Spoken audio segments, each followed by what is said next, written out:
Le Saint-Esprit nous a libérés. Rendons-lui grâce, bénissons le Saint-Esprit pour ce qu'il a fait dans la vie de chacun d'entre nous. Depuis que tu as rencontré Jésus, effectivement, le Saint-Esprit a opéré dans ta vie. Il a fait de grandes choses. Et tout au long de cette semaine encore, le Saint-Esprit a vraiment œuvré dans nos vies. Rendons-lui grâce ce matin et demandons encore ce matin qu'il nous parle. Qui nous renouvelle encore avec la parole de Dieu et que les temps à venir soient des temps extraordinaires avec lui. Parle au Saint-Esprit, s'il te plaît. Parle à l'Esprit de Dieu. Parle au Saint-Esprit. Merci Saint-Esprit. Alléluia.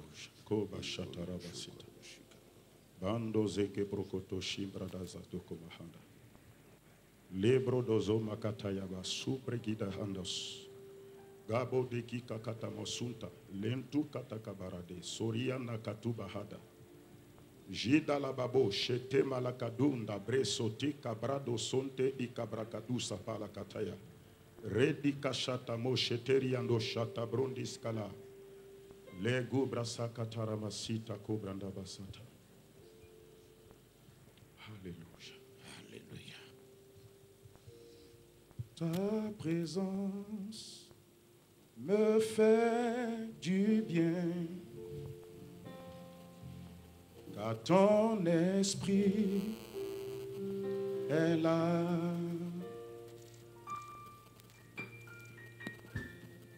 Ta présence me fait du bien, car ton esprit est là. Ta présence me fait du bien. Ta présence me fait du bien. Oh yes. Car ton esprit est là. Ta parole me fait du bien, car ton esprit est là. Car ton esprit Jesus est là. Oui, ta parole me fait du bien. Ta parole, oh Seigneur, me fait du bien. Car ton esprit est là. Dis ton Saint-Nom me fait du bien, Seigneur. Ton Saint-Nom me fait du bien. Je suis dans le bonheur de ton nom, Seigneur. Car ton esprit est là.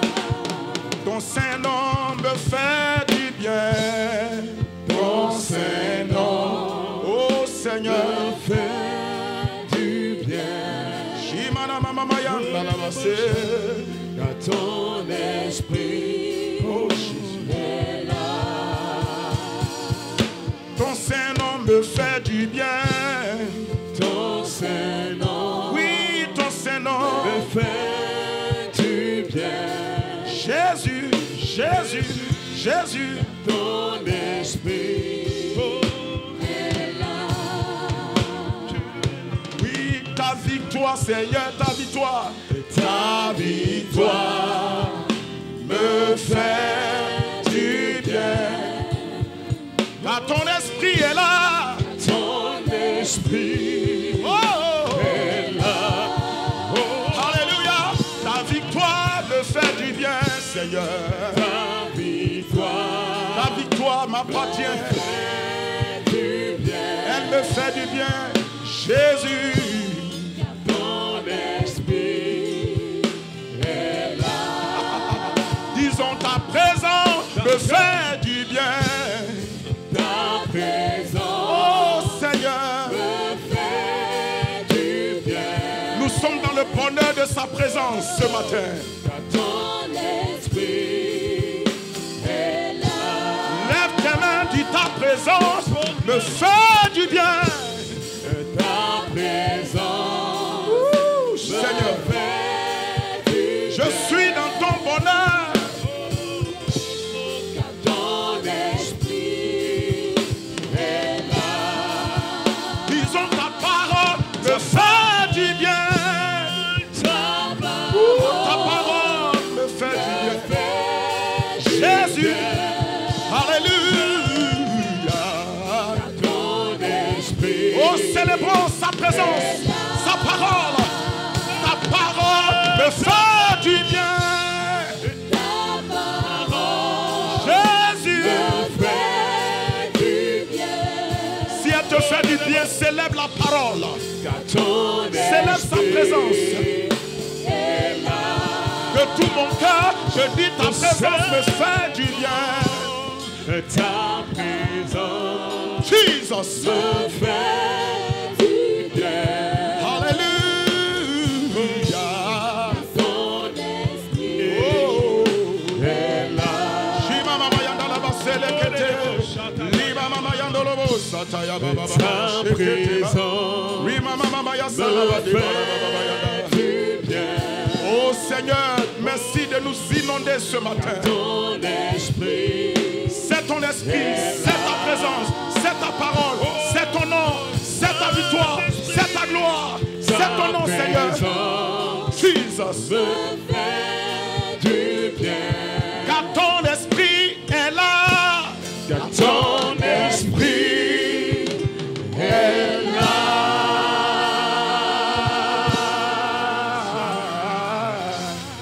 Alléluia. Tu es dans le bonheur de la présence de Dieu. ce matin. Amen. Assieds-toi dans sa présence. Zindi Merci, wena mbila Seigneur. pour zindi barka ziswaba.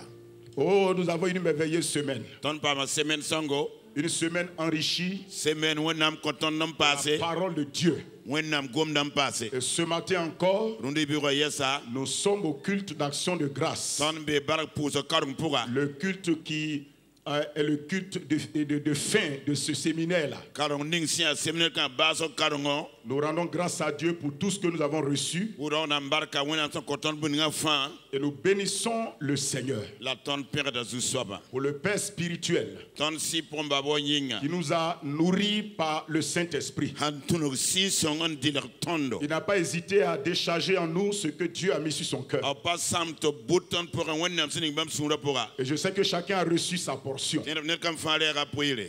Et c'est avec cette portion que chacun de nous va partir. La ne puis ne la fondera la lone. Et je rends grâce à Dieu donc pour sa vie. L'ampoule de mon ton baba fouille mien. Et ce matin, je me tiens dans la grâce qui est dans cette maison. Yibi remia sa logo ni sembe ro kanga Dans la faveur divine qui est dans ce lieu. Wena mlo rambezi kanga pourra. Pour parler donc sous la direction du Saint-Esprit. Anan mbat mengti si son time atom gome.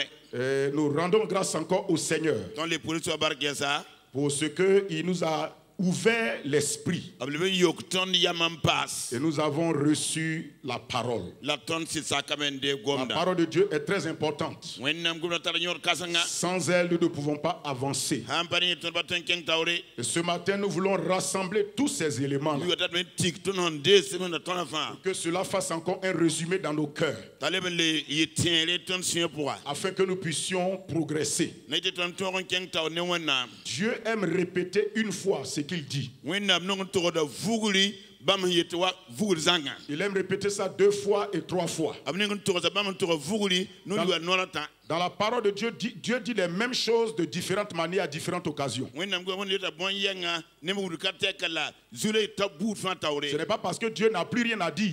Pati on n'appelle tengo moi. C'est parce que Dieu veut les fixer dans nos cœurs. Yati on attend to goma kinye attention posé. Et donc, quand Dieu redit la même chose, Wena male yel gomi yengam pass. la Bible dit que cela est salutaire. Wena bitelo ti bon kan fa da ton. Cela nous apporte le salut. Yen ko da ton faare. Cela permet à la parole de Dieu de se fixer en nous. Ki dat on am gom da lugul ton pour un. Donc nous bénissons Dieu pour toutes choses. Ben ton thème de ce séminaire, c'était par l'œuvre achevée de Christ, le pouvoir a changé de main. Par l'œuvre achevée de Jésus-Christ seul,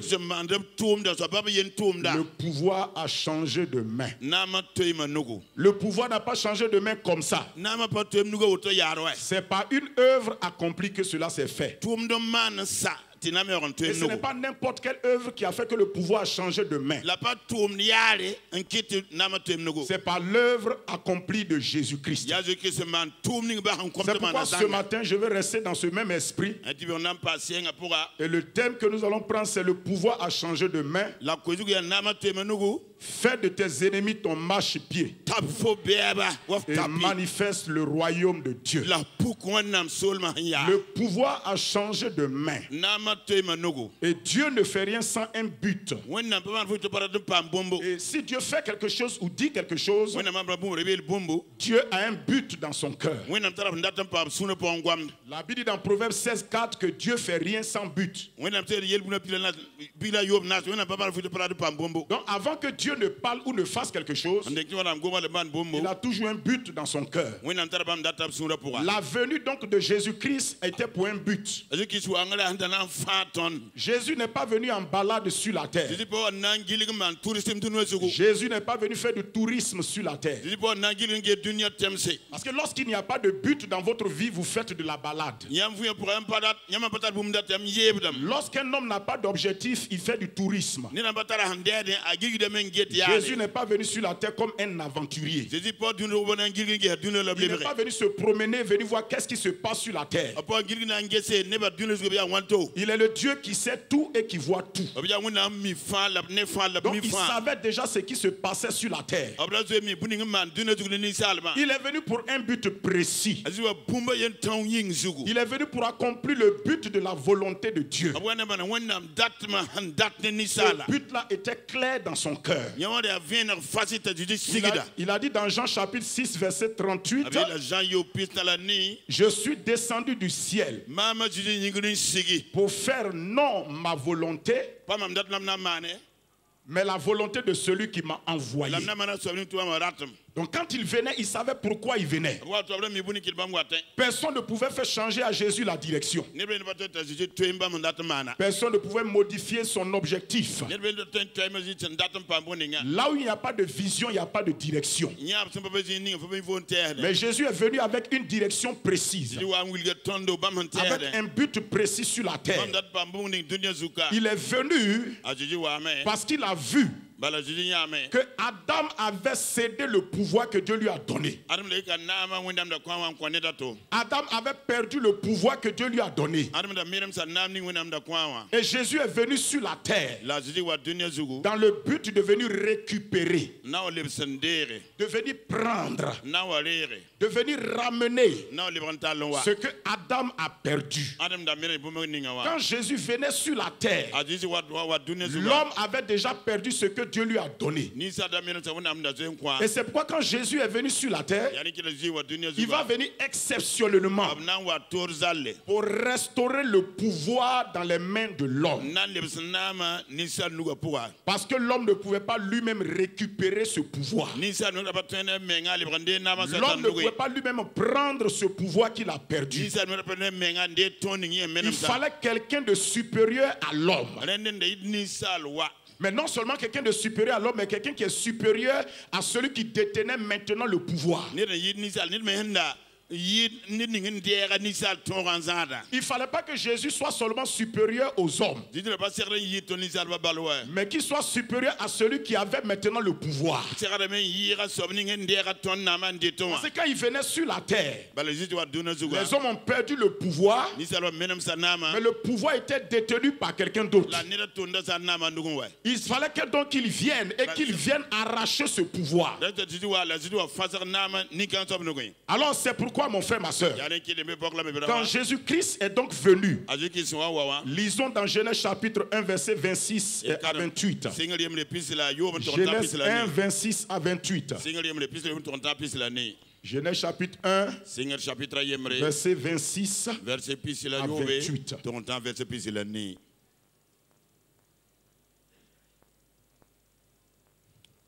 Ok.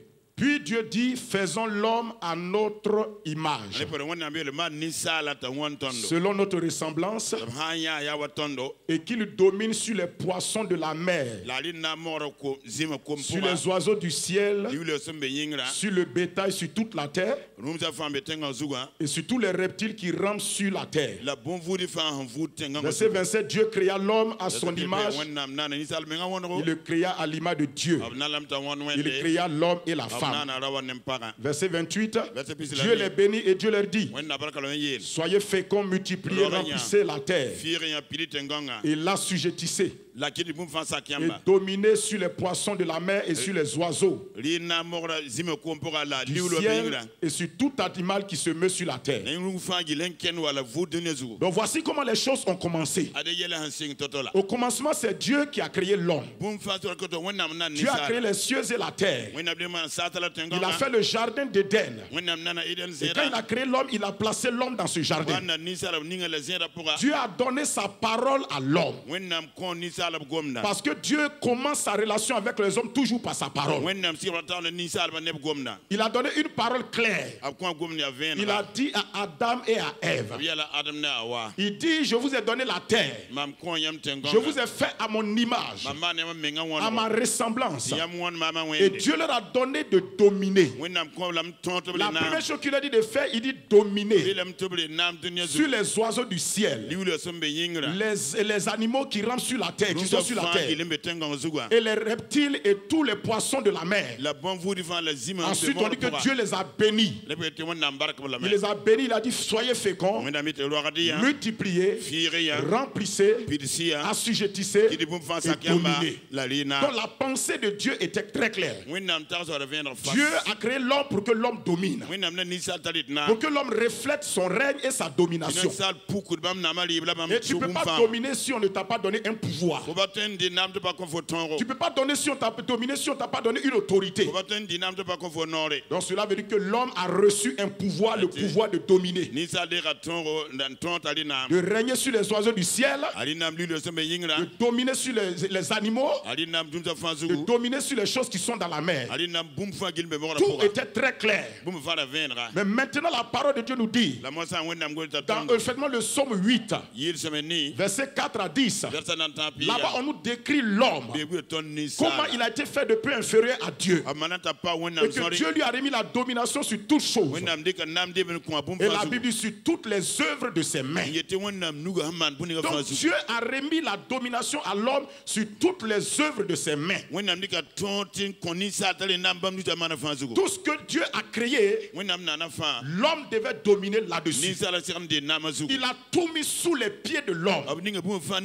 L'homme était le patron. Il était le Dieu de ce monde. Il devait exercer sa domination. Il devait régner afin de manifester le règne de Dieu. Il devait tout faire, il devait faire de tout son marchepied. Il devait tout contrôler. C'était ça la volonté de Dieu pour lui. Mais qu'est-ce qui va se passer? Un événement va arriver au jardin d'Éden. L'homme va briser la parole de Dieu. Parce que là où il y a un règne de Dieu, il y a la parole de Dieu qui soutient ce règne. Dieu ne te donne pas de règne sans la parole. Derrière le règne de Dieu, il y a la parole du règne. C'est la parole qui te permet de maîtriser ton règne. C'est la parole aussi qui permet de faire durer ton règne. C'est la parole qui te permet de gérer bien correctement ton règne.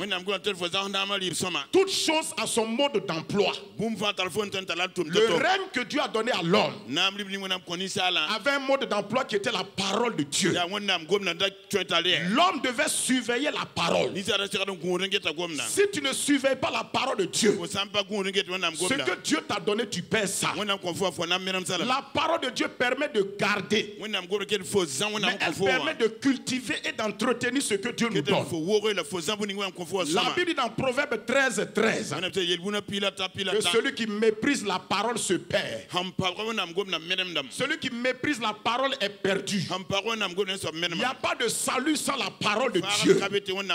Il n'y a pas de secours sans la parole de Dieu. Le secours de l'Éternel est dans sa parole. Loin de la parole de Dieu, il n'y a pas de secours. Le secours de Dieu est sa sécurité. C'est sa protection. C'est son assurance. Éloigné de la parole de Dieu, il n'y a plus de protection ni d'assurance. Et donc l'homme va désobéir à la parole de Dieu. C'est pourquoi dans Romains chapitre 5, verset 12, et ensuite le verset 18 et 19. Romains 5, verset 12, ensuite verset 18 à 19. Il est écrit là-bas. C'est pourquoi, comme Romains 5, verset 12. C'est pourquoi, comme par un seul homme, le péché est entré dans le monde. Et par le péché, la mort. Et qu'ainsi la mort s'est étendue sur tous les hommes. Parce que tous ont péché. Au verset 18. Ainsi donc, comme par une seule offense, la condamnation a atteint tous les hommes. De même par un seul acte de justice, la justification qui donne la vie s'étend à tous les hommes. Car, comme par la désobéissance d'un seul homme, beaucoup ont été rendus pécheurs. De même par l'obéissance d'un seul, beaucoup seront rendus justes. Donc voici ce qui s'est passé. Après que Dieu ait remis la domination à l'homme, il a placé dans le jardin d'Éden. Tout était à sa disposition. Il lui a donné la parole du règne. La Bible nous raconte ce qui s'est passé dans le passage de Romains.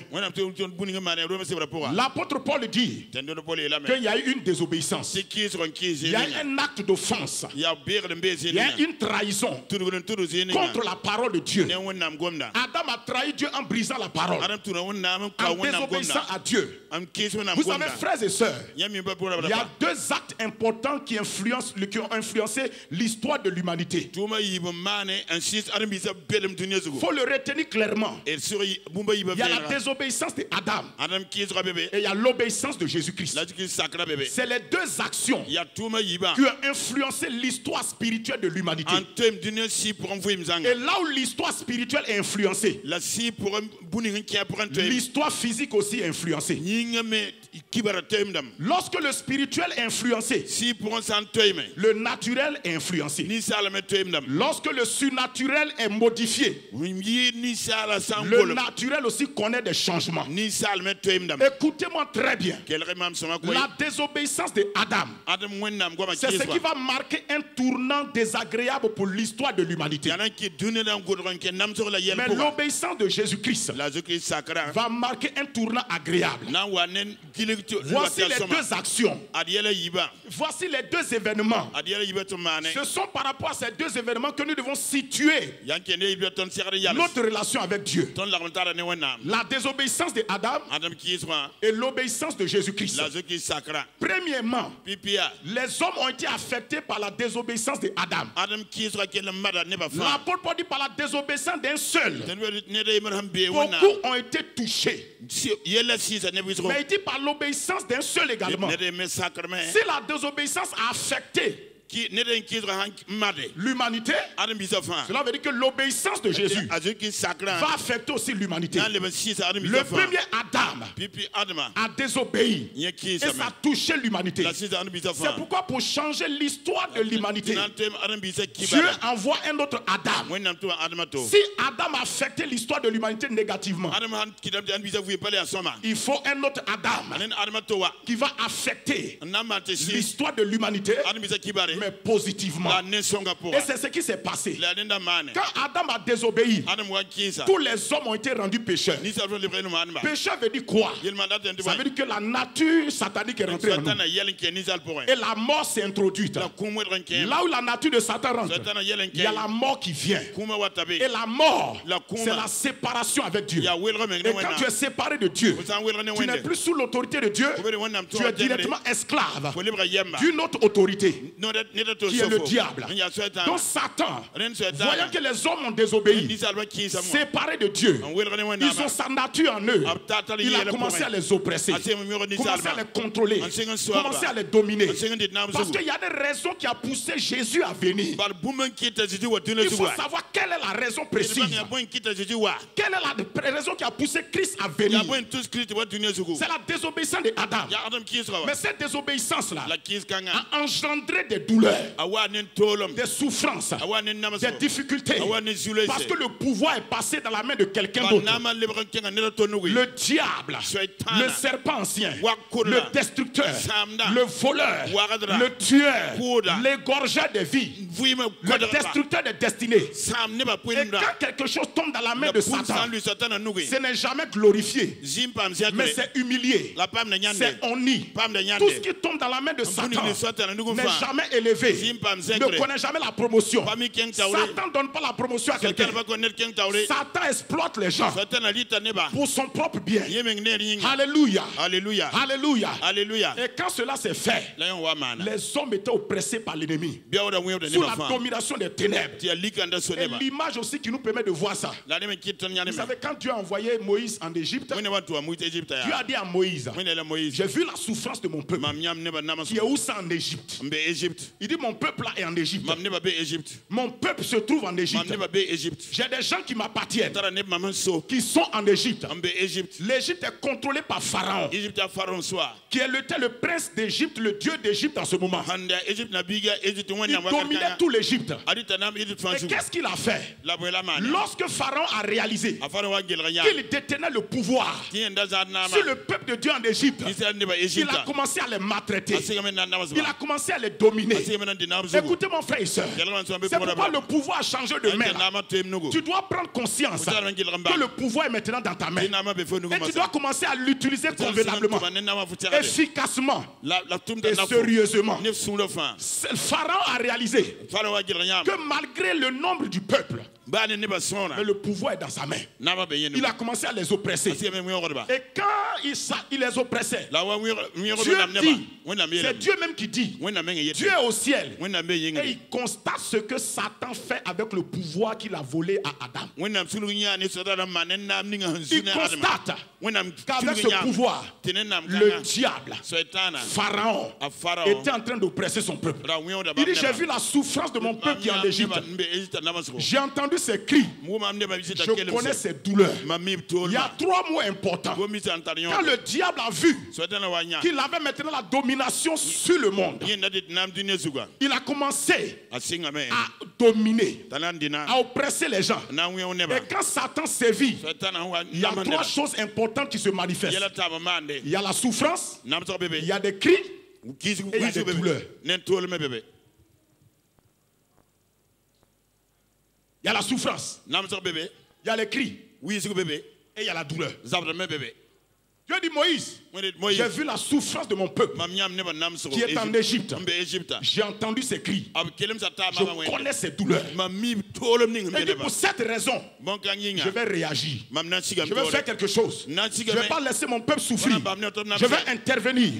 Dieu a vu la situation du monde. Comment le diable liait les gens. Il oppressait la vie des gens. Il mettait sur eux des maladies, des malédictions, des oppressions, la pauvreté. Il les roulait dans le péché. C'est tout ce que Dieu a vu. Et tout cela mettait sur nous des souffrances.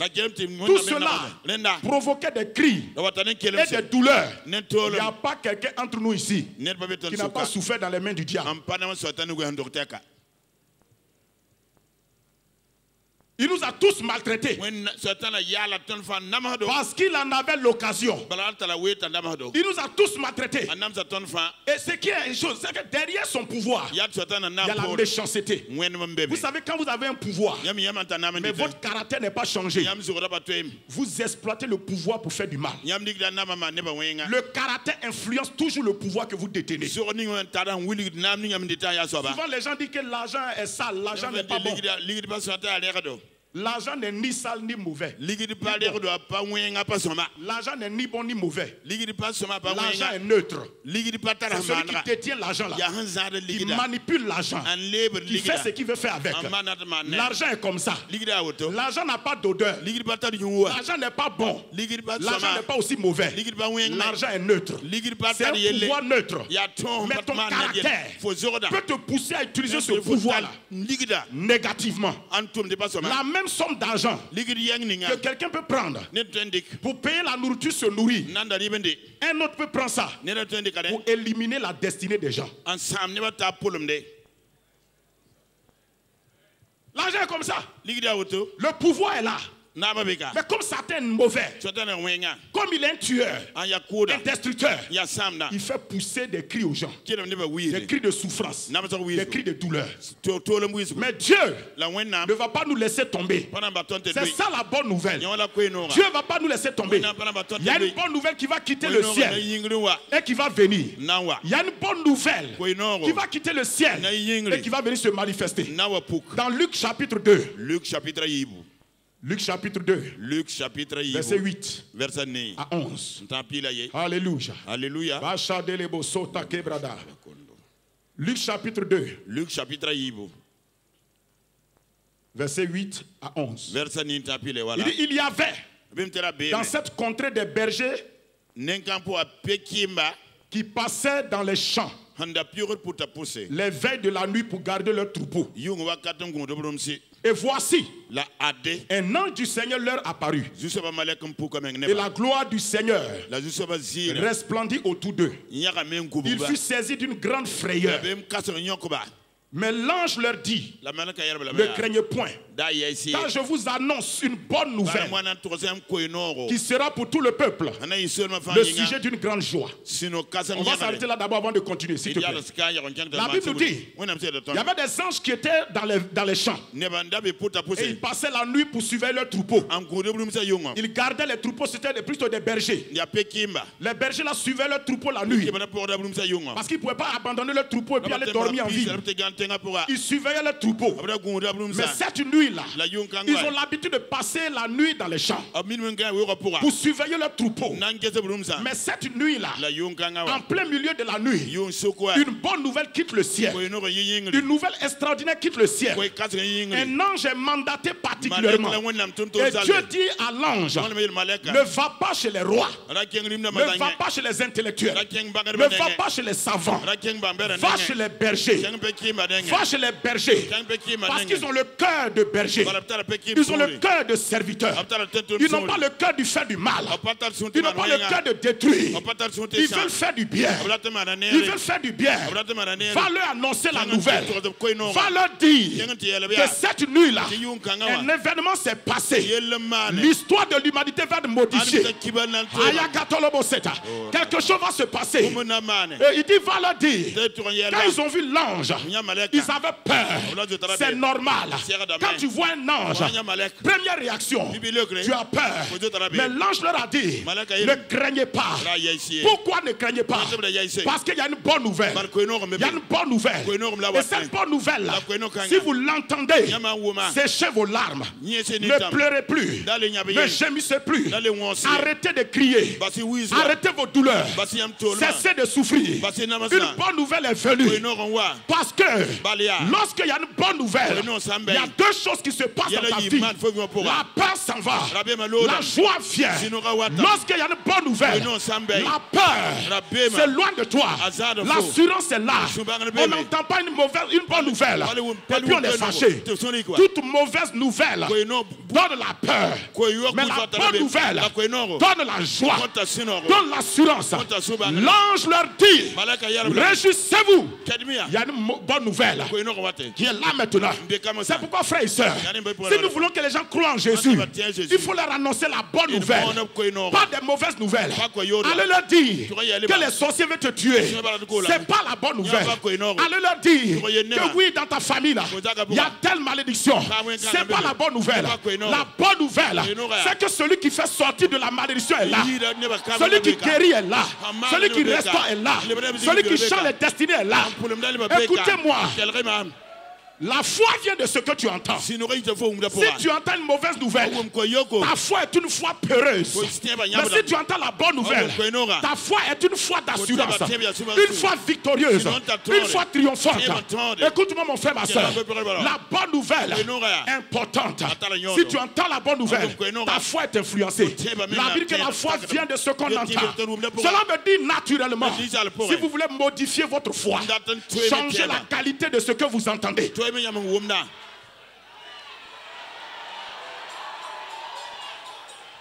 Tu ne peux pas entendre des choses basses et puis que ta foi sera en haut. Non, mon frère, ma soeur. C'est le message que tu entends. C'est ça qui affecte ta foi. Et durant cette semaine, le message qu'on a entendu, les paroles qu'on a reçues sont des paroles esprit, des paroles de vie. Et notre foi a été restaurée, a été ranimée. Les foi qui dormaient là ont été renouvelées. La parole de Dieu est le réanimateur de la foi.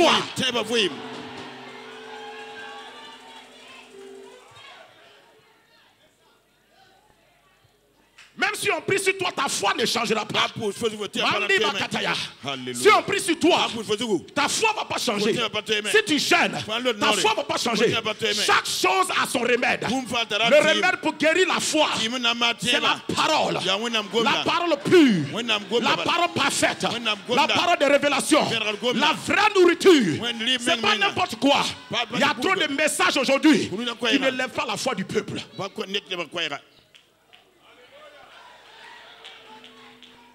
Il y a trop de messages aujourd'hui qui ne lèvent pas la foi du peuple. Dernièrement, j'étais en mission. Dans le cadre des missions que papa a données. En France, il y a une soeur qui est venue me voir. Elle parlait de la foi. Je l'ai écoutée. Je lui ai dit, ma soeur, ta foi est proportionnelle à la qualité du message que tu écoutes. J'ai dit, je ne peux pas prier pour toi pour que ta foi change. Va changer le message que tu entends. Et c'est Otomata Kataya. Alléluia. Alléluia. Amen. Ok. Écoute-moi. Si tu changes la qualité de ce que tu entends, écoutez, je vais vous dire une chose. Il y a des choses que tu ne dois plus écouter. C'est pourquoi papa nous dit, vous ne pouvez pas écouter la hauteur de la révélation qu'il donne. Et puis aller écouter des choses qui n'ont rien à voir avec cette hauteur. Beaucoup de gens combattent leur propre foi sans s'en rendre compte.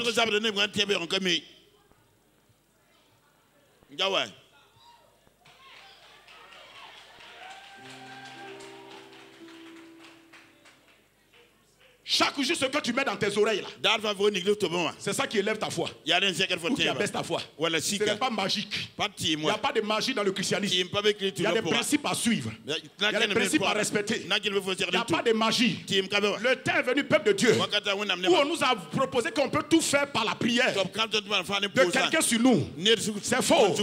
Nous sommes en train de retourner au principe simple de la parole de Dieu. Ce que l'église primitive a utilisé là, Dieu est en train de nous ramener là-dedans. Alors mon frère, ma soeur, l'ange dit au berger, aujourd'hui, je vous annonce une bonne nouvelle. N'ayez pas peur, soyez rassurés, ne soyez pas effrayés. Il dit, cette bonne nouvelle c'est quoi? Je peux avoir le verset s'il te plaît? Le verset 10 et 11 je crois. Ok. Voilà, il dit cette bonne nouvelle qui sera pour tout le peuple le sujet d'une grande joie, oui. Il dit, c'est qu'aujourd'hui, regardez, faites attention. C'est qu'aujourd'hui, dans la ville de David, il est né un sauveur. Hein? Non, c'est pas ce qu'il a dit. Le petit mot là, c'est très puissant. Il dit, c'est qu'aujourd'hui, dans la ville de David, dans la même ville où vous êtes là, le sauveur est né. Vous ne savez pas. La solution est près de toi. Depuis que Jésus-Christ est venu sur la terre, la solution est près de tous les êtres humains. Mais ils ne le savent pas. C'est pourquoi nous devons aller témoigner, évangéliser. Le témoignage, l'évangélisation ne fait pas venir la solution, mais dévoile la solution qui est là.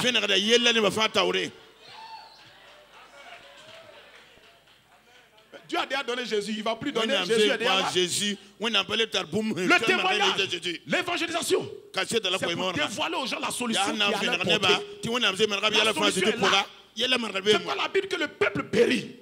Simplement parce qu'il manque la connaissance. L'ange dit dans la ville où vous êtes là, il est né un sauveur. Non, il dit il vous est né un sauveur. Le sens est différent. C'est comme Jésus a dit, il vous est avantageux que je parte. Ça veut dire que l'avantage là c'est pas pour moi. L'avantage là c'est pour vous. C'est vous qui allez manger les bénéfices. C'est vous qui allez profiter de ça. Il dit il vous est né un sauveur. Ça veut dire que le sauveur qui est venu là, quand il a quitté le ciel, c'est à cause de vous. La raison de sa venue, c'est à cause de vous. On dit il est venu comme un sauveur. Ça veut dire quoi? Ça veut dire qu'il est venu pour sortir des gens des dangers. Le mot sauveur n'a pas de sens si tu n'es pas en danger. Jésus a dit je ne suis pas venu pour les bien portants. Ça veut dire si tout le monde est bien portant, ma présence sur la terre n'a pas de sens. Mais je suis venu pour les pécheurs, pour les malades, pour les opprimés, pour ceux qui sont oppressés. Il vous est né un sauveur. Écoutez-moi, laissez-moi vous dire une chose. Dans la pensée de Dieu dans ce passage, Dieu veut que chacun de nous se rende propriétaire du sauveur. Ça veut dire ce que ça veut dire. Voilà.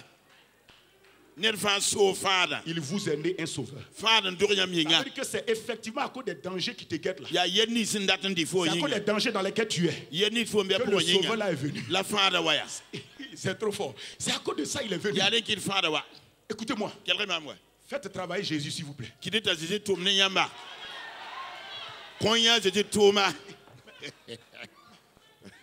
veut dire que s'il n'est pas en train d'agir, de manifester le salut, il est au chômage. Il est au chômage. Écoute, c'est pourquoi il a travaillé dans ta vie. Maintenant, pourquoi on dit d'intensifier le témoignage? L'évangélisation et la mission. Ça met le sauveur au travail. Ça le met au travail. Sinon, il est sans emploi. C'est pourquoi quand on est concentré dans l'église, on ne voit pas la dimension du sauveur. Parce que la plupart de nous, on est sauvés. On a expérimenté le sauveur. Beaucoup de choses ont été faites dans nos vies. Mais dehors, les gens ont besoin de l'expérimenter. Il dit au berger, il vous est né un sauveur. Un sauveur. Il vous est né. Il faut arrêter de dire qu'il est né un sauveur. C'est pour moi. C'est à cause de moi. C'est pour le sauver. Donc Dieu, c'est toi que Dieu a vu. Il a envoyé Jésus. Jésus n'avait pas besoin d'être sauvé. C'est nous qui avons besoin du salut. Et il est venu. Adam nous a mis dans les problèmes. Mais Jésus-Christ est venu pour nous sauver. Pour nous sauver de quoi? De l'autorité de Satan. Du gouvernement de Satan. Le pouvoir qui est passé dans les mains de Satan. Et à cause de cela, il nous contrôle. Jésus est venu pour nous sauver de ce pouvoir. Parce que Satan a son pouvoir sur nous. Mais comment il faisait? Il agissait par le péché, la maladie, la malédiction, les oppressions des démons. C'est tout cela qui lui permettait d'exercer son pouvoir.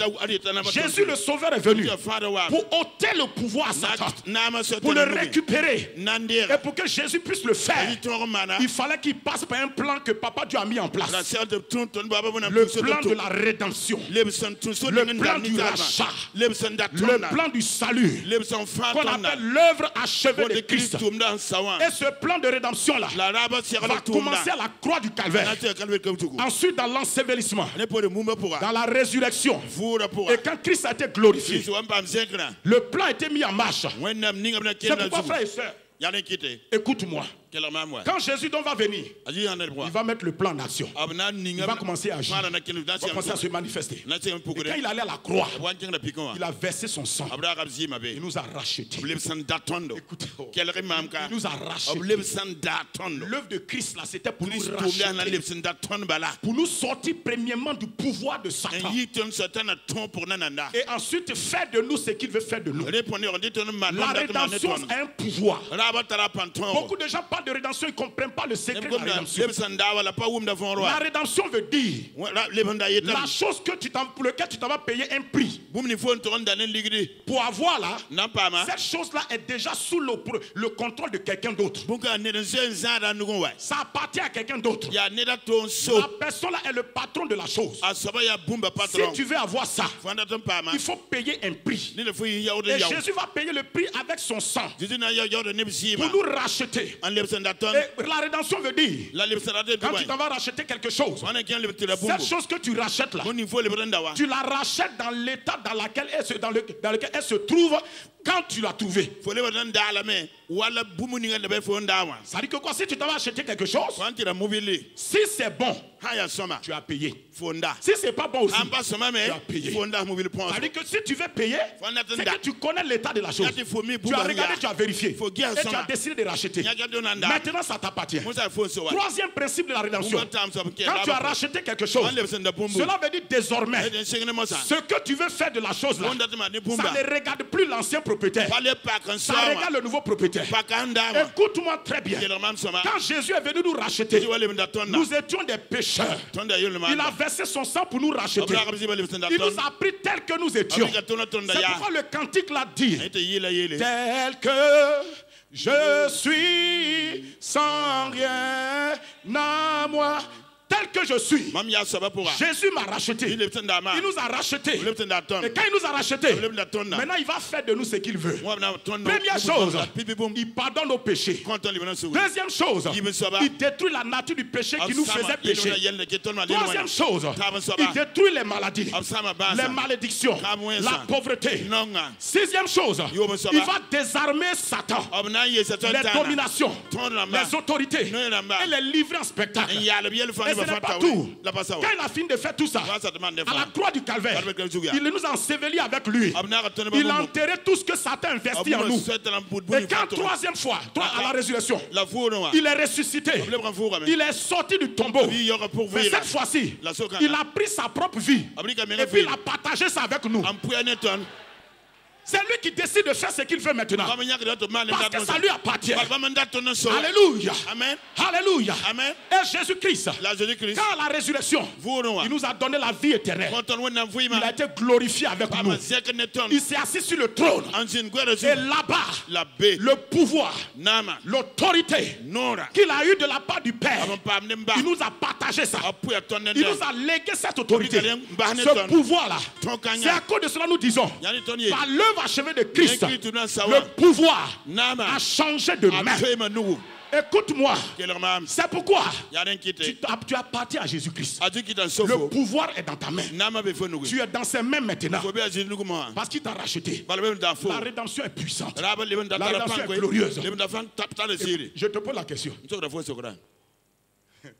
C'est pourquoi je te dis, mon frère, aucune maladie en réalité ne doit décider de ta mort.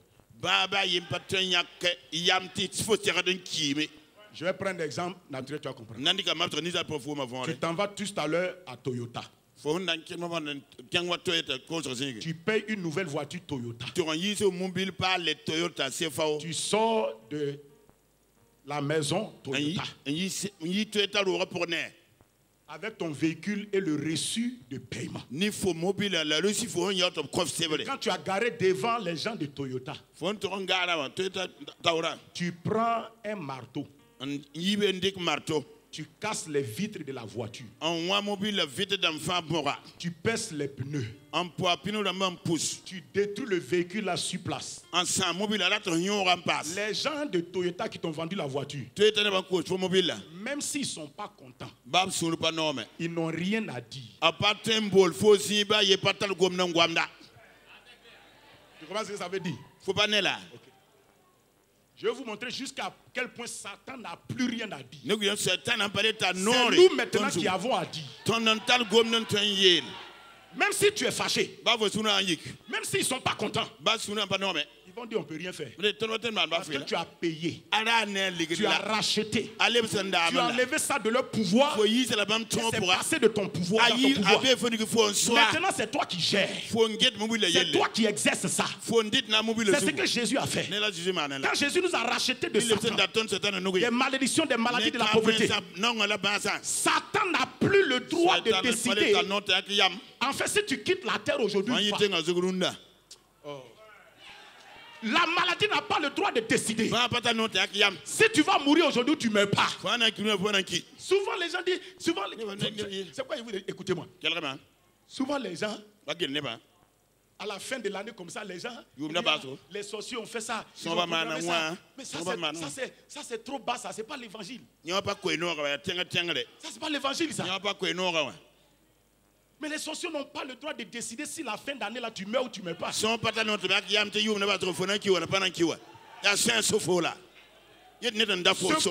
pouvoir discrétionnel là, ils ne l'ont plus.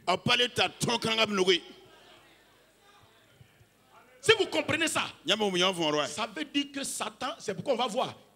C'est pourquoi tout ça là, c'est les ruses de Satan. Ce n'est pas une décision qu'il prend. C'est une ruse qu'il manifeste.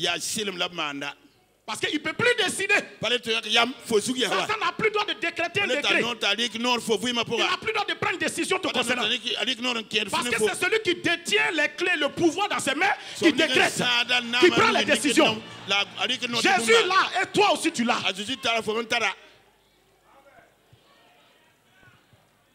Ou bien? Souvent, il faut dire à la maladie, tu n'as même pas le droit de me tuer. Tu n'as plus ce droit. Même si tu n'es pas content, tu ne peux pas me tuer. Il a menti, menti, il a menti, Satan est un menteur. Alléluia. Maintenant, Christ a restauré le pouvoir. Et un pouvoir qui est dans ta main, il faut l'exercer. Si tu ne l'exerces pas, tu as l'impression que tu ne l'as pas. Si tu ne l'exerces pas, tu as l'impression que tu ne possèdes rien. Il faut exercer le pouvoir pour que ça marche. Il n'y a pas 1000 mots pour un pouvoir, il faut l'exercer. Si tu n'exerces pas le pouvoir, même celui qui n'a pas le pouvoir va avoir le pouvoir sur toi. Si je te remets 100 000 francs tout de suite, on dit Amen. Je peux te remettre 100 000 francs. Voilà. Il y a des gens, leur foi est dangereuse. Là, ils sont prêts comme ça. Alléluia. Alléluia. Écoute-moi. Si je te remets 100 000 francs, quand je te donne les 100 000 francs, tu as le pouvoir de l'utiliser. Ça t'appartient. Il y a des gens qui épargnent trop leur argent. C'est à cause ça ils n'ont pas trop d'argent. Il y a des gens qui n'aiment pas sortir leur argent. C'est pourquoi ça ne s'arrête pas. Le chrétien doit apprendre à sortir son argent dans les dîmes et les offrandes, dans les semences, dans la mission, dans l'évangélisation, dans le témoignage. Quand tu sors ton argent, tu es en train d'exercer le pouvoir. Tu es en train d'activer ce pouvoir-là. Mais si tu ne l'utilises pas, les bénéfices qui sont attachés aux 100 000 francs là, tu ne vas jamais manger. Oh, 100 000 francs là, tu peux avoir ça dans ta poche et puis tu es en train de mourir de faim. Tu peux avoir ça dans ta poche et puis tu es en train de mourir quelque part. Papa racontait une histoire d'un vendeur de bœufs, voilà, qui avait de l'argent sous son boubou. On l'amène à l'hôpital. Il souffre de palu. Dis avec moi palu. C'est même pas grave. Il peut guérir. La solution est là. Le pouvoir de payer l'ordonnance est là. De se soigner est là. On lui demande. Il dit n'a pas l'argent. Ça c'est un avarisme dans le pouvoir. Et beaucoup de chrétiens sont avares dans le pouvoir. Quand ils sont oppressés la nuit, au lieu d'utiliser leur pouvoir, ils conservent leur pouvoir. Et ils appellent le pasteur d'utiliser son pouvoir pour eux. S'il y a quelque chose qu'on n'économise pas, c'est le pouvoir. Il faut l'exercer. C'est à cause de ça que tu as l'impression toujours que c'est le pasteur qui a le pouvoir et que toi tu ne l'as pas. Parce que tu fais économie de pouvoir. Tu fais gestion économique du pouvoir. Utilise le pouvoir. Relâche le pouvoir. Or, si tu t'arrêtes et tu parles à cet esprit qui est venu t'attaquer la nuit, tu vas voir que l'esprit là, il va partir. Parce qu'il sait que tu as le pouvoir. Alléluia. Alléluia.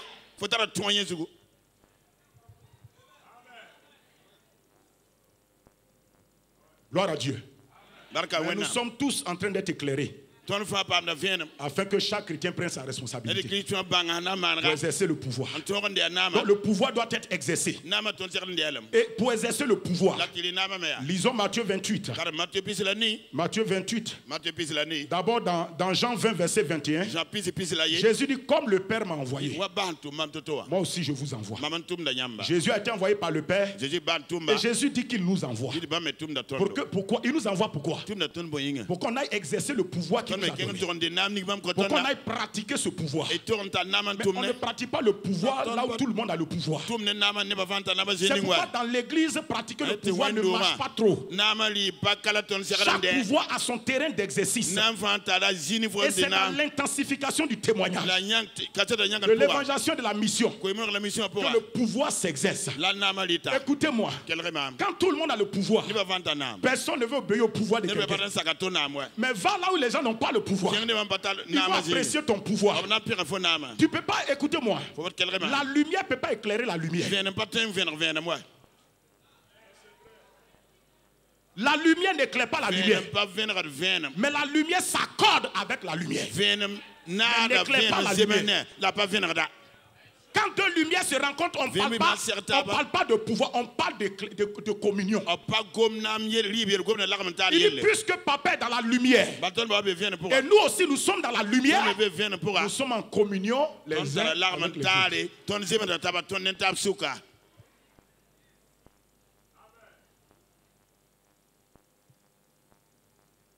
Il dit, comme nous sommes dans la lumière, papa aussi est dans la lumière. La seule chose entre nous, c'est la communion. Le lieu où tu dois exercer le pouvoir, ce n'est pas là où les gens aussi ont le pouvoir.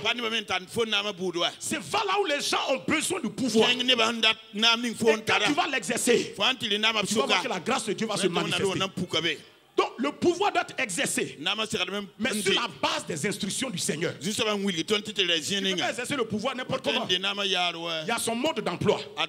C'est pas dans Matthieu 28, 18 à 20. On peut la voir s'il vous plaît. Matthieu 28, 18 à 20. Voilà. Il dit là-bas, il dit, tout pouvoir m'a été donné dans le ciel et sur la terre. Voilà, Jésus dit tout pouvoir, le pouvoir absolu m'a été donné dans le ciel et sur la terre. Ça veut dire que désormais dans le ciel et sur la terre, il y a une seule personne à qui papa Dieu a remis tout pouvoir. C'est Jésus-Christ. Maintenant c'est Jésus qui nous a délégué le pouvoir parce qu'il est la tête au ciel. Nous sommes les pieds, le corps sur la terre. Jésus ne descendra plus exercer le pouvoir sur la terre. Pendant le temps de sa vie terrestre, il a exercé le pouvoir. Quand il est parti, il a laissé le pouvoir à l'église. Le pouvoir de la tête appartient maintenant au corps. Il dit d'utiliser ce pouvoir, d'exploiter ce pouvoir. Et c'est pourquoi il nous dit, ce pouvoir-là doit obéir à ses instructions. Parce que c'est lui qui nous envoie. Nous ne nous sommes pas envoyés nous-mêmes. Quand vous lisez les évangiles de Jean surtout, vous allez voir que Jésus parle tout le temps dans son langage que celui qui m'a envoyé, le Père qui m'a envoyé. Je ne suis pas venu de moi-même. Jésus a exercé son ministère sur la terre, son pouvoir sur la terre, dans la conscience qu'il a été envoyé par le Père, que le Père Céleste l'a envoyé. Et quand il est arrivé, il suivait les instructions du Père. Tu ne peux pas exercer le pouvoir n'importe comment. Tu dois obéir aux principes de Dieu, les principes de sa parole, les instructions de sa parole. Tu ne peux pas te lever, prendre le pouvoir, faire ce que tu veux avec. C'est pourquoi beaucoup de gens pensent que parce qu'ils ont le pouvoir, ils peuvent faire ce qu'ils veulent avec. Non, mon frère, ma soeur, il y a des principes que le pouvoir de Jésus suit. Et le pouvoir de Jésus obéit à ça. C'est pourquoi mon frère, ma soeur, il dit voici maintenant. Allez. Voici les instructions qu'il nous donne. Il dit pour que tu exerces le pouvoir là. Allez.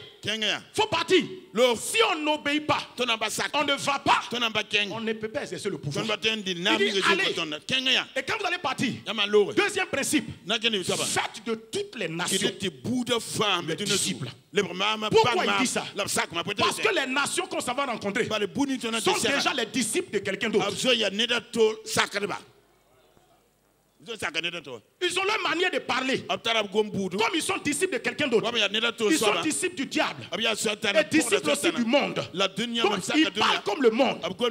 Écoutez, comment on reconnaît que quelqu'un est disciple de quelqu'un?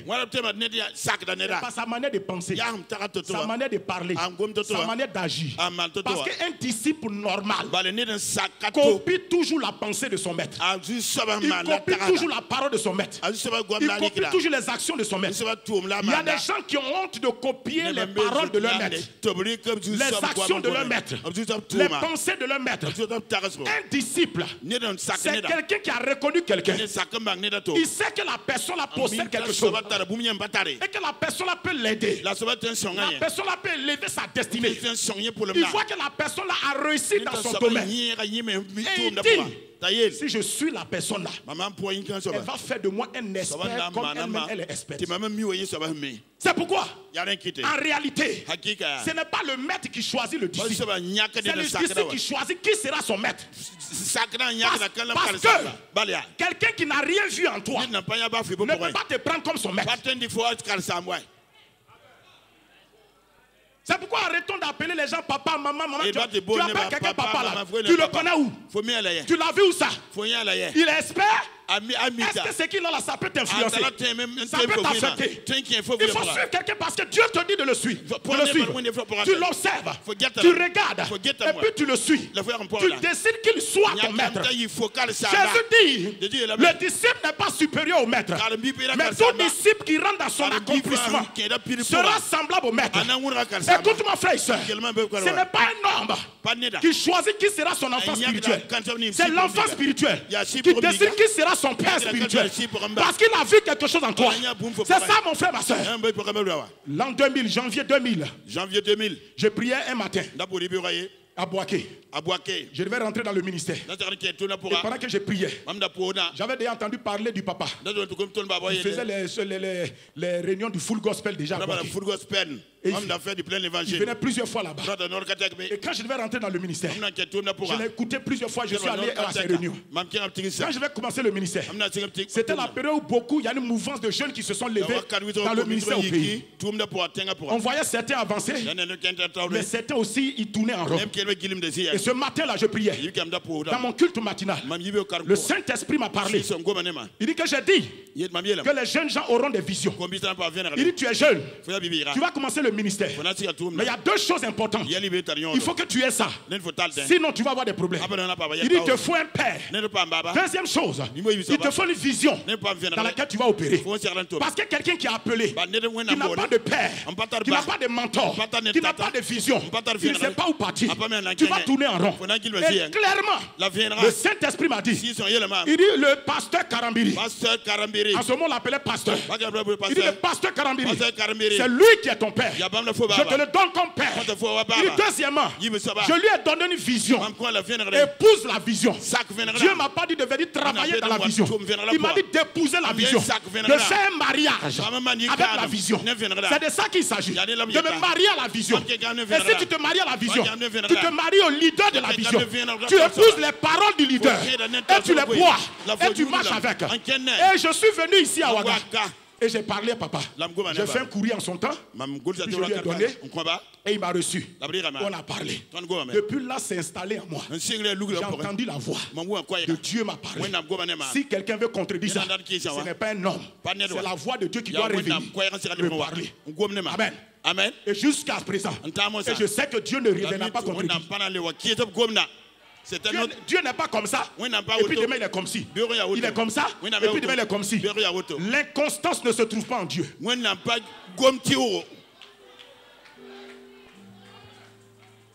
C'était notre année de lumière en l'an 2000. Notre année de lumière en l'an 2000. Merci. Ouais. Alléluia. Amen. Pourtant, la mission avait commencé à Boaké en 90. Officieusement. Mais officiellement, ça a été, comment on appelle ça, ça a été déclaré officiellement. Le papa est venu faire un séminaire pour ouvrir officiellement. Je ne dis pas ça pour quoi que ce soit d'autre. C'est pour simplement vous montrer que chacun a des certitudes qui le poussent. Vous dites que le disciple, il discerne quelqu'un qui est expert d'un domaine. Il sait que la personne peut m'amener loin. Il y a des gens, ils sont nés de nouveau. Ils sont nés de nouveau il y a 6 mois. Ils ont gagné une âme au Seigneur. Et puis ils ont ce qu'on appelle papa et maman. Ils sont en train de te tuer, tu ne sais pas. Tu ne sais même pas, ils sont en train de te tuer. Parce que tout ce que tu manges avec tout ce que tu manges avant son temps devient poison. Une jeune fille, tu n'es pas encore mariée. Tu t'as mangé l'affaire là avant ton temps. Ce n'est plus une bénédiction. C'est un poison.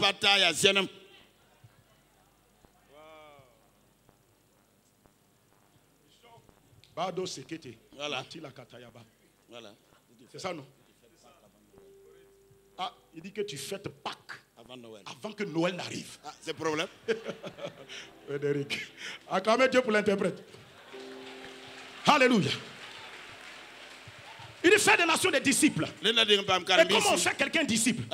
Il dit les instructions. Ça, c'est les instructions pour exercer le pouvoir. C'est dans cet esprit qu'on doit aller. Il dit faites des nations des disciples. Enseignez-les à observer ce que je vous ai dit. Il faut leur enseigner à observer ce que je vous ai prescrit.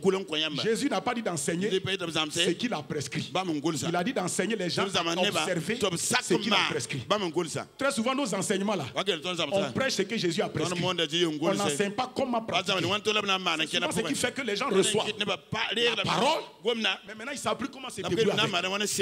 Il dit qu'il faut que ça soit pratique. Il dit enseignez-leur à observer ce que je vous ai prescrit. Il dit voici je suis avec vous. Je suis avec vous. Voici les choses qu'il nous donne pour exercer. Ça, ce sont les instructions. Instructions d'obéissance. Allez. Instruction de faire des nations, lui ses disciples, pas nos disciples, lui-même ses disciples. Troisième chose, enseignez-leur, nourrissez-les dans la parole pratique, la parole utilisable, la parole consommable, la parole effective, la parole qui peut faire son travail. Il dit faites ça. Il dit je suis avec vous. Donc voici tout ce qui entoure l'exercice de notre pouvoir. C'est avec ces garanties là qu'on passe sur le terrain pour exercer le pouvoir pratiquement, pour le manifester. Et je vais donner des éléments, les clés qui permettent d'exercer le pouvoir afin de pouvoir dompter, dépouiller l'ennemi, l'homme fort que Jésus a déjà vaincu. Quand Jésus l'a vaincu, il avait toutes ses armes, mais Jésus l'a dépouillé, l'a désarmé de ses armes, l'a dépouillé de tout ce qu'il avait. La Bible dit il a désarmé les dominations, les autorités, il les a livrées en spectacle, triomphant d'elles par la croix. Donc l'homme fort que Jésus a affronté là, écoute-moi bien, il était bien armé, il avait ses dépouilles, il gardait bien sa maison. C'est pourquoi c'est Jésus qui allait l'affronter.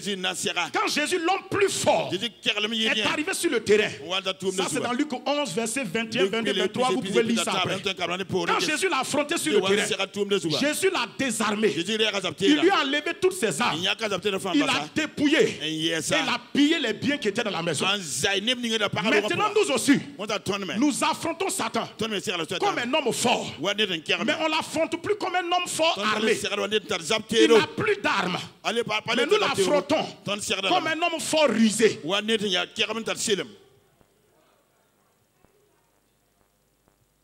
Il n'a plus d'armes. Il n'a plus de pouvoir. Il n'a plus de puissance. Le pouvoir a changé de main. Par Jésus, ça est dans mes mains. Ça est dans tes mains. Maintenant, tu vas l'affronter. Mais ce n'est plus comme quelqu'un qui a le pouvoir, qui est armé.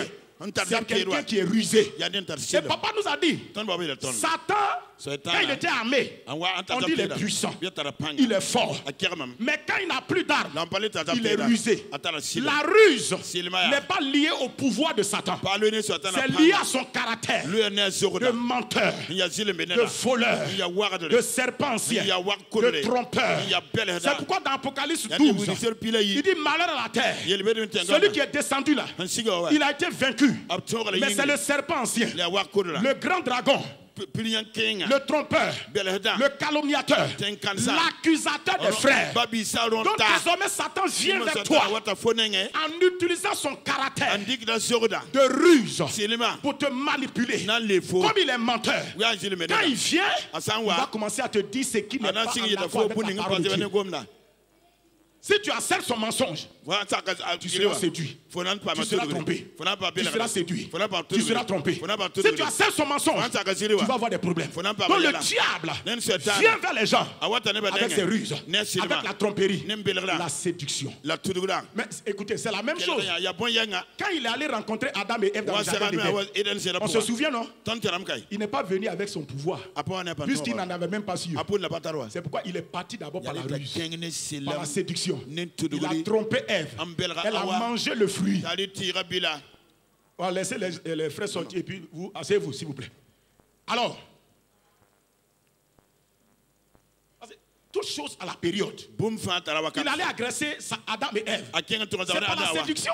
Et il a pu avoir le pouvoir. Quand maintenant il a eu le pouvoir, il vient par sa violence.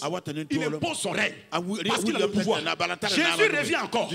Jésus va faire toutes choses nouvelles en nous. C'est-à-dire il va nous restaurer dans l'état originel du pouvoir. Maintenant qu'on a le pouvoir, Satan revient encore vers nous. Mais il revient de la même manière dont il est parti voir Ève la première fois. Dans la ruse de la séduction. Son caractère. Pas avec le pouvoir. Donc tu es dans les mêmes conditions dans lesquelles Adam et Ève étaient au départ. Satan n'a rien contre toi. Mais il veut que tu lui donnes quelque chose contre toi. Celui qui est rusé, il n'a rien contre toi. Mais il veut que tu lui donnes quelque chose toi-même contre toi. Alléluia. Alléluia. C'est ça mon frère, ma soeur. Donc pour exercer ce pouvoir-là, pour dompter l'homme fort, frères et sœurs, la parole de Dieu nous dit, et nous avons reçu cela. Première chose, elle est regard sur Jésus-Christ. Elle est regard sur Jésus-Christ. Mais Jésus là, il est où? Il est maintenant en toi, par la personne du Saint-Esprit. Donc elle est regard sur Jésus. C'est garder ta connexion avec le Saint-Esprit. Entretiens ta relation avec le Saint-Esprit. Vous ne pouvez pas exercer le pouvoir sur l'ennemi si vous vous déconnectez de votre base, si vous vous déconnectez de votre source. Jésus a dit que sans moi vous ne pouvez rien faire. Cela veut dire qu'il faut rester en connexion avec Christ par le Saint-Esprit, par la communion du Saint-Esprit. Le Saint-Esprit est déjà en toi. Il n'est pas au dehors. Le Saint-Esprit est déjà en toi. Quand le Saint-Esprit est en toi, prends conscience qu'il est en toi. Communie avec le Saint-Esprit. Parle au Saint-Esprit. C'est vrai dans ton langage que tu comprends le français ou quoi. Mais ensuite, il t'a donné un langage supérieur. Le parler en langue. Quand vous parlez en langue, soyez conscient que vous êtes en train de parler à quelqu'un. On prie pas la non. Parler en langue, c'est une communion. Tu communies avec quelqu'un qui est en toi, le Saint-Esprit. Quand tu le fais, le Saint-Esprit commence à manifester la présence de Dieu. C'est pourquoi la Bible dit, il ne faut pas l'attrister. Il est le Seigneur de la moisson. Il est le Seigneur de la mission. Aujourd'hui sur la terre, celui qui est avec nous, c'est le Saint-Esprit. Jésus dit, c'est avantageux que je parte et qu'il vienne. Dans 2 Corinthiens 3, verset 16, 17 et 18, on nous encourage là-bas à avoir les yeux sur le Saint-Esprit. La Bible dit qu'aujourd'hui sur la terre, nous devons tourner nos cœurs vers le Saint-Esprit. Il dit lorsque les cœurs se convertissent au Seigneur, il dit lorsque les cœurs se tournent vers le Seigneur, et il dit, oh le Seigneur, c'est le Saint-Esprit. Et là où le Saint-Esprit est présent, là où il est Seigneur, la vraie liberté spirituelle, la vraie liberté se manifeste. Le Saint-Esprit est en nous. Personne ne peut gérer le pouvoir qui est dans ses mains. Si se désengage vis-à-vis du Saint-Esprit, s'il n'honore pas le Saint-Esprit, s'il ne respecte pas le Saint-Esprit, s'il arrête de faire ce qui attriste le Saint-Esprit, s'il arrête de blesser le Saint-Esprit, de résister au Saint-Esprit, il va voir que le pouvoir va commencer à se manifester. Quand il va commencer à exercer son pouvoir, le Saint-Esprit va l'appuyer. C'est ce que Dieu a dit à Josué. Nul ne tiendra devant toi parce que je suis avec toi. Ma présence là te suffit. Il a dit à Gédéon, je suis avec toi là. C'est ce qui fait que tu es vaillant. Sans ma présence, il n'y a pas de vaillance. La vaillance d'un chrétien se trouve dans la présence de Dieu qui est en lui par le Saint-Esprit. Et tu dois entretenir cette présence. Tu dois communier avec cette présence. Parler en langue. Reconnaître le Saint-Esprit. L'adorer. Il faut le faire. On n'a pas dit de le faire parce que tu le sens. On te dit de le faire parce que Dieu a dit de le faire. 1 Corinthiens 14, 18. Paul dit, je parle en langue plus que vous tous. Il a pratiqué ça dans sa vie. Aujourd'hui, l'Église doit revenir sur ça. Pratiquer ça. Je vous assure, ça fait échapper de beaucoup de situations. Parce que celui qui est sur le terrain, en train d'exercer son pouvoir, doit être en connexion alerte au Saint-Esprit. Le Saint-Esprit va te dire des choses, il faut que tu discernes ça. Deuxième élément, l'importance de la parole, la puissance de la parole. Celui qui a le pouvoir dans ses mains doit posséder la parole de Dieu. La parole de Dieu est près de toi. Romains 10, verset 8, 9, 10 dit, la parole de Dieu est près de toi. Elle est dans ta bouche. Elle est dans ton cœur. Il dit cette parole, elle est près de toi. Elle doit aller dans ta bouche. Elle doit descendre dans ton cœur. Il dit c'est la parole de la foi. Pourquoi? Parce que Dieu fait tout avec sa parole. Si Dieu décide de faire quelque chose, c'est par sa parole. Ne nous trompons pas. Dieu ne mettra jamais sa parole de côté. Mais il peut te mettre de côté si tu ne suis pas sa parole. Ah oui, hein? Dieu ne va jamais mettre sa parole de côté à cause de nous. Dieu ne partage pas la gloire de sa parole avec quelqu'un. Dieu ne donne pas sa parole pour qu'on la discute. Dieu a trop confiance à sa parole. Quand Dieu envoie sa parole, il est sûr qu'elle va faire le travail. C'est pourquoi il ne te demande pas d'aider la parole. Dieu ne te dit pas d'aider la parole. Il te dit de croire la parole, de la confesser et de la pratiquer. Si tu le fais, tu vas voir que la parole fait asseoir ton règne. La parole bâtit ton règne. Ton pouvoir est exercé convenablement. Quand Jésus a fini le sermon sur la montagne, dans Matthieu 5, 6 et 7, Jésus a conclu par une parole. Il a dit, si quelqu'un entend les paroles que je dis et les met en pratique, il ressemble à quelqu'un qui a bâti, qui a construit sa maison sur le roc. Vous ne pouvez rien construire sans la parole. Si tu veux construire quelque chose qui va durer dans le temps, durer dans l'espace, que ce soit ta vie, ton ministère, ta destinée, que ce soit l'église, ça doit être bâti sur la parole. Et comme on bâtit sur la parole, on l'entend, on la reçoit, on croit la parole, on confesse cette parole et on la met en pratique. La parole de Dieu est puissante. Dieu soutient tout par sa parole. Dieu gère tout par sa parole. Tout est contrôlé par la parole de Dieu. La parole de Dieu est notre nourriture spirituelle. Nous devons la manger. Nous devons la consommer. Dieu a dit à Josué, Moïse t'a donné l'onction. Il a prié pour toi. Tu vas va affronter Canaan. Mais il a dit à Josué, médite le livre de la loi jour et nuit. Il dit médite-la, demeure en elle, qu'elle demeure en toi. Il dit agis fidèlement, tu auras le succès. Et il dit Josué, si tu fais ça, à cause de cette parole, ma présence avec toi est garantie. À cause de cette parole, tu seras fortifié et tu seras courageux. Vous ne pouvez pas être courageux sans la parole. C'est qui nous donne le courage. Quand ça va prêcher là, il y a des défis. Quand tu t'en vas témoigner, il y a des défis. Qu'est-ce qui te donne le courage? C'est la parole de Dieu. C'est la parole qui te donne le courage. C'est la parole qui te donne le courage. Souvent, tu es en train de prêcher, les gens sont en train de faire des incantations exprès contre toi. Tu les vois, tu sais qu'ils sont là. C'est la parole qui te donne le courage. Il dit Josué. Parce que pourquoi Dieu est un Dieu, il parle selon le contexte dans lequel tu es. Josué a commencé à avoir peur. Parce que Moïse, son leader, est mort. Il était triste. La peur a commencé à le gagner. L'homme qui intercédait en haut et puis lui gagnait les victoires en bas. Dieu dit le monsieur est mort.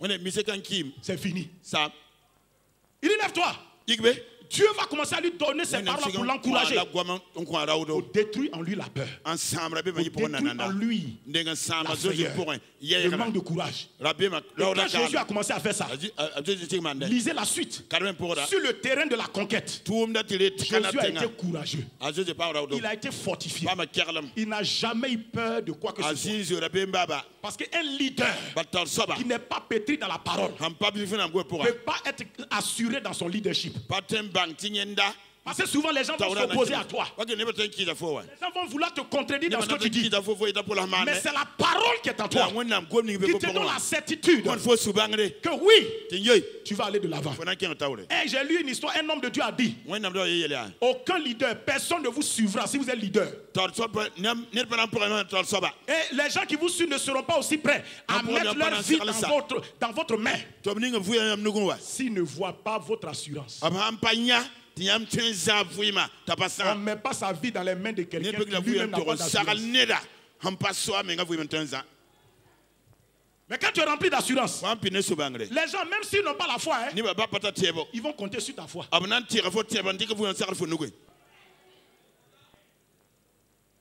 Ou bien ils vont compter sur ta foi. Ah, il dit comme il est là, ça va aller. C'est pourquoi les leaders, on n'a pas le choix. Quand tu es devant les gens, tu n'as pas le choix. Tu es obligé d'avoir de l'assurance. En ce moment-là, tu pourras avancer. Mais cette assurance, on ne l'invente pas.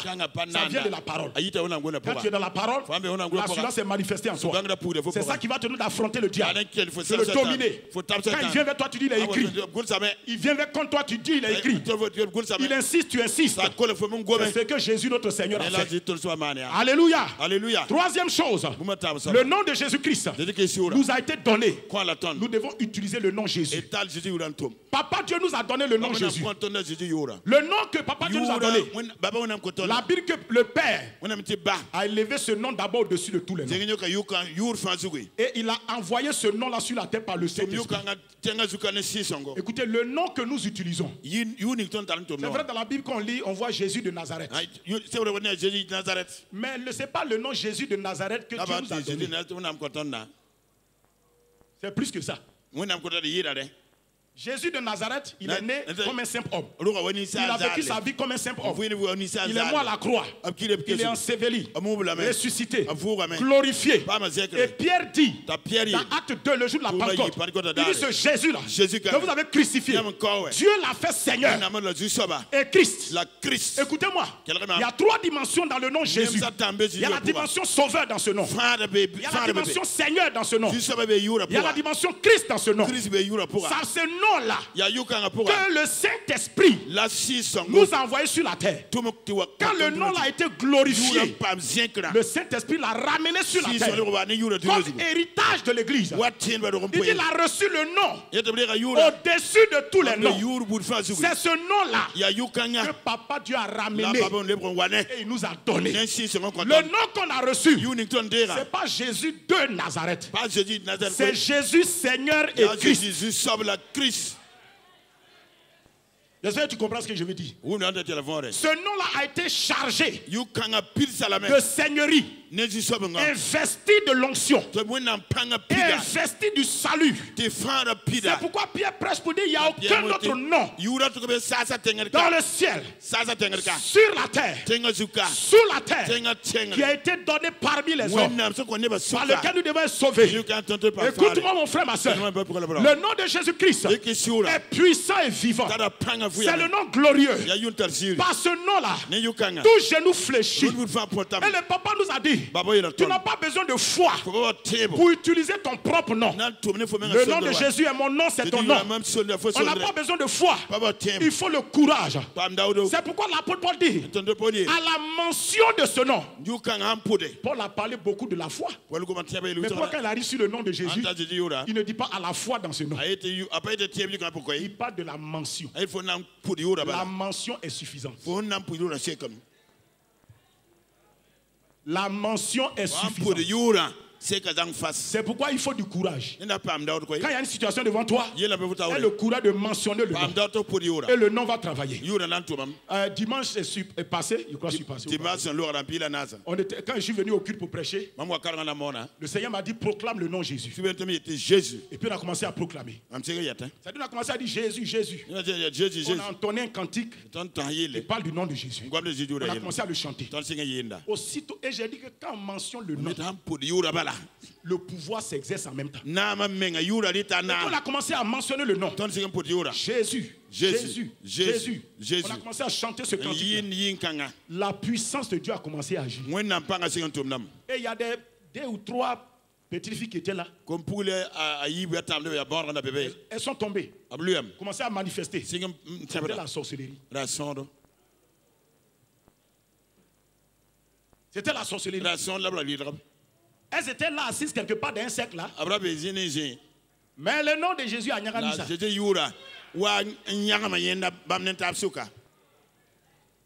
La puissance de Dieu a commencé à se manifester. À la mention de ce nom, tout élément étranger réagit.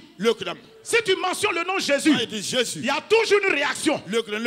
Même si tu ne la vois pas, il y a toujours une réaction. C'est pourquoi il ne faut pas jouer le nom. Il ne faut pas s'amuser le nom. Il faut exercer le nom. Avec courage, avec honneur, avec respect. Il faut exercer ce nom. Il faut commander au nom de Jésus. Proclamer au nom de Jésus. Parler au nom de Jésus. Le nom de Jésus arrête le mouvement des ténèbres. Le nom de Jésus arrête les vents et les tempêtes. Le nom de Jésus convertit même les gens. Quand j'étais chrétien, quand j'étais converti plus tôt, il y a un frère qui a témoigné. Il dit, lui, personne ne l'a évangélisé comme ça. Il dit, un jour, il s'est levé. Il s'est levé, il partait uriner. Il a vu sur une pancarte, Jésus est sauveur. Il est allé dormir. Il dit, quand il allait se coucher, la phrase là revenait dans son cœur. Le mot, il a lu là. Quand il dort, ça résonne. Jésus est sauveur. Jésus est ton sauveur. Jésus est ton sauveur. Le lendemain matin, il s'est levé. Il est allé chercher une église. Il est rentré là-bas. Et il a donné sa vie à Jésus. Tu n'as pas l'air de croire ça. Ton amen est fragile.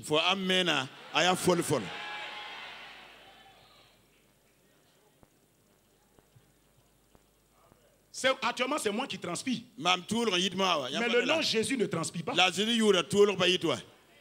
Quand tu invoques le nom Jésus, le nom là ne transpire pas. Parce que le nom là a le pouvoir. Le nom là ne transpire pas. Mais les maladies là commencent à transpirer. Les démons là commencent à transpirer. Les vents et les tempêtes commencent à transpirer. Jésus a dit, vents et tempêtes, taisez-vous. Ils se sont tus. Quand toi tu dis au nom de Jésus, les vents et les tempêtes vont se taire. Parce que le nom c'est la personne. C'est comme ça mon frère et ma soeur. La dernière chose, c'est le sang de Jésus et la proclamation de la parole sur ta vie. Tu ne peux pas régner, exercer le pouvoir qui est dans ta main, manifester le royaume de Dieu pour apporter la paix aux gens, la joie aux gens, la vie de Dieu aux gens, pour apporter la puissance de Dieu aux gens, si tu n'invoques pas le sang de Jésus, le sang de Jésus nous a été donné. Il faut le proclamer. Il faut l'asperger sur toi. Et le sang de Jésus fait que tu exerces ton pouvoir en te protégeant, en te gardant. Et il faut confesser tout le temps la parole de Dieu sur toi. Quelle que soit la situation, déclare la parole du Seigneur. Élève la parole du Seigneur. Parle la suite à vie. Et c'est cette parole-là qui va commencer à influencer ton environnement et te faire avancer maintenant. Frères et sœurs, gardons ces choses-là dans nos cœurs. Soyons conscients de la présence du Seigneur. Développons la crainte de Dieu. Appliquons ces choses-là. Si tu le fais, tu fais de tes ennemis ton marchepied. Et partout tu arrives, tu relâches le royaume de Dieu. Et les gens bénéficient de ce royaume dans la justice, la paix, la joie, la puissance par le Saint-Esprit. Amen. Amen. Tiens-toi debout. Rends grâce à Dieu. Rends grâce au Seigneur. Le pouvoir est dans tes mains. Remercie le Seigneur. Comme ça est dans tes mains et dans mes mains. Faisons de nos ennemis nos marchepieds. Et manifestons le royaume.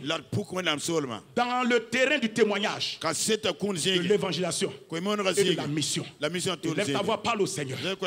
Parle au Seigneur. Que tu vas dans la mentalité de pratiquer, d'obéir à tout ce que tu as entendu cette semaine, à tout ce que tu as reçu, tout ce qui est venu en toi par la parole du Seigneur, que tu prends la décision de pratiquer tout cela, exercer, d'être pratique avec toi-même afin de voir les résultats.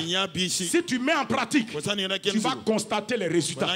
Sans la pratique, il n'y a pas de résultat. Positionne-toi dans ce que Christ t'a donné. Le pouvoir est dans tes mains. Communion le Saint-Esprit. Marche dans la parole. Médite-la. Oui, exerce le nom de Jésus.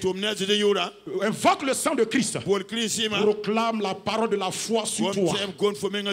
Et l'environnement du royaume de Dieu va se manifester dans ta vie. Et tu vas voir que tes ennemis sont faits tes marchepieds. Ils sont faits ton marchepied. Et en ce moment-là, tu vois mon frère, ma soeur, que quand tu agis, le royaume de Dieu agit dans la vie des autres. Eux aussi bénéficient de la grâce de Dieu. Merci Père pour cette semaine bénie, pour ta parole qui nous a rappelé encore ce que nous avons entendu. Père, scelle toutes ces choses-là dans nos vies par le précieux sang de Jésus. Fais du bien à nos cœurs. Nous partons pour obéir, pour témoigner, évangéliser, faire la mission. Merci pour les résultats, à la gloire de ton Saint-Nom. Que tout le monde dise Amen. Amen. Amen. Amen.